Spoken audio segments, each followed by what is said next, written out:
This is Betsy Jensen, and you are listening to Unstoppable Body and Mind, episode 104, Predictive Coding. In this podcast, we learn to upgrade our brain and understand the power of our thoughts, to heal and to create the results we want in our life. Become the person in control of your healing and make peace with your life. Become unstoppable, body and mind. Hello, my loves. Today's topic is predictive coding, which I have to say is probably the number one way that people keep themselves in chronic pain is by looking at what I would call predictive coding, the way that the brain predicts what's going to happen and actually generates pain based on beliefs. When pain comes and goes and it seems related to stress, it's very easy to see, there's an emotional component. But sometimes people will tell me every time I bend over, I feel this pain, or it's just when I'm typing, or it's a certain food that I've eaten, or when the weather changes, or bright lights, or it's that time of the month. And they tell me about this predictive pattern that they have seen for months and maybe even years. But what they found in neuroscience is that our brain is very efficient. There are many things that we subconsciously assume that change our body. Think of the example of food poisoning. You could have food that you ingested and then you got very, very sick. So in the future, just thinking of that food has a physiological response on your body. Your stomach may tighten up. If you actually tried to eat that food, you might physically not be able to even swallow it, or you might get sick. Your brain and your body want you to remember that time that felt so horrible. So any traces of that now, your brain can actually recreate some of those symptoms.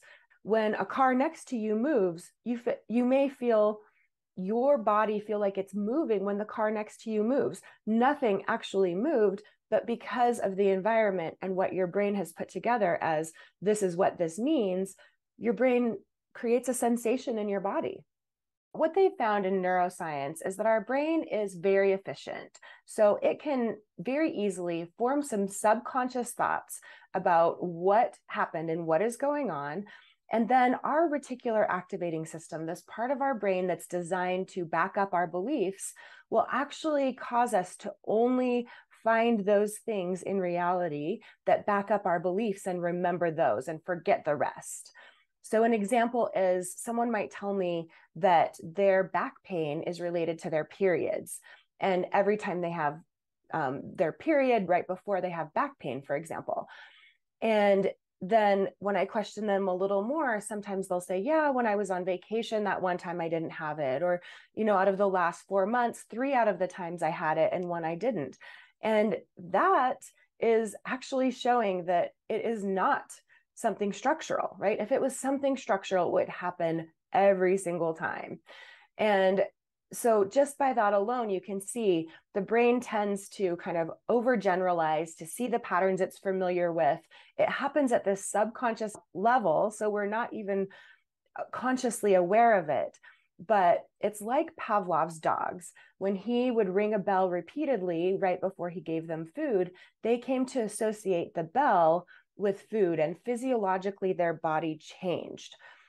So if I injured my back at one point and bending over hurt, then my brain would associate that bending with pain. And there are a lot of people that would verify that, yes, bending, there's these structural things that happen. And so that increases your pain and your back, has this damage. So there are a lot of fearful things that you could also hear about bending. So long after the injury is healed, typically 3 to 6 months is the longest it takes an injury to heal.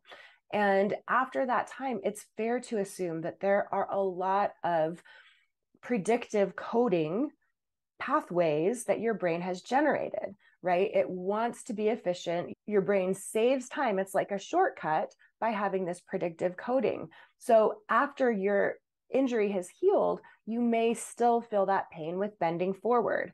And if you've felt that pain for 10 years every time you bend forward, you have a lot of evidence gathered of times that you've bent forward and it's hurt. And again, your brain might have even had some times that it hadn't hurt, but it will quickly not remember them or not even realize that they ever happened. We know our bodies will subconsciously prepare for movement. For example, if we're going to go from sitting to standing, our blood vessels constrict before we go to stand up so that our blood pressure regulates.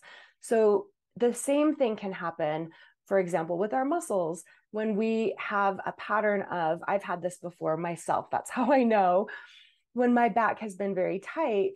And then I know, with a certain movement that's when I feel pain. I prepare to go from sitting to standing.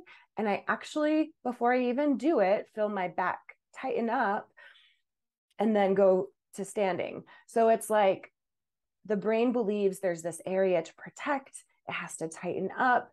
And in doing that, it is actually causing pain. It's causing the pain that I feel that reinforces that there is damage that it needs to tighten up to protect. One example of predictive coding in the body that happens physiologically is that when we drink water, we stop feeling thirsty. Now, it would take 20 minutes for our cells to actually register that the hydration level has changed.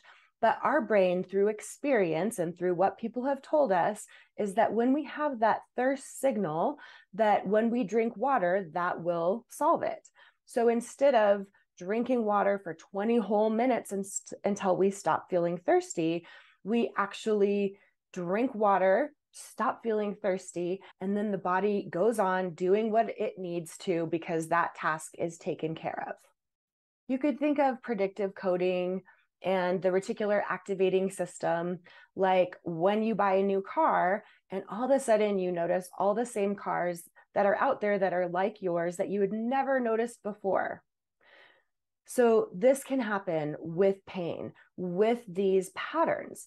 I know for me, I associated like drinking coffee with my stomach hurting or drinking caffeine with urinary urgency. But once I started questioning that maybe this is just some predictive coding that my brain is using as a shortcut, I started to see examples of when it wasn't true. And this is what we do when we think there might be some predictive coding. We want to really lean into detective for the opposite. So this is where you look for any examples of how your belief is not true. So if you say, every time I drive for more than an hour, my back hurts, but then you notice you can sit in the passenger seat for 2 hours and your back doesn't hurt, or you notice that you can sit in the movie seats for 2 hours and your back doesn't hurt. So you start to look for, like a detective, making its strongest case. You want to look for every shred of evidence, every time that you feel better than you think you're going to, any time that it possibly might be a different pattern than what you expect. Doing this does two things. First of all, you start building this evidence for yourself that you can look back on in times of doubt. You could even write it down, get a notebook, and be a detective. The other thing it does is it shifts your brain, that reticular activating system that is used to being focused on looking for pain and what creates pain. It shifts it to looking for when you're feeling better, things that feel good, when you're distracted. So shifting your focus there, it's like a gratitude journal. When you start focusing on just 3 things you're grateful for each day, by the end of 30 days, you have a whole shift in how you see the world and your happiness level, because you start to look for things to be grateful for each day. And then that becomes the habit of your brain, the habit of that way of thinking. So looking for, that's interesting. This feels slightly better. When I was distracted, that's usually when it happens. When I was distracted, that felt better. And when you notice pain, notice those stories that you have around your pain. There have been so many stories of people that have evidence, they have medical evidence of this research study or this person, what they said, that this causes their pain. And when they start believing differently, I've experienced it myself with foods, with exercises, with movements. When you start to believe differently, amazing things can happen. So just have some curiosity. I urge you to be that detective for the opposite, and notice any times you see yourself getting stuck on some kind of belief that you just believe is true for you. It might just be predictive coding. All right. Thanks, you guys. Have a good week. Bye. Thank you so much for listening. I hope you learned a little bit about your brain today that helps you in your life like it helped me. Please be sure and subscribe and leave a review. And of course, be sure and share this podcast with someone you know that wants an unstoppable body and mind.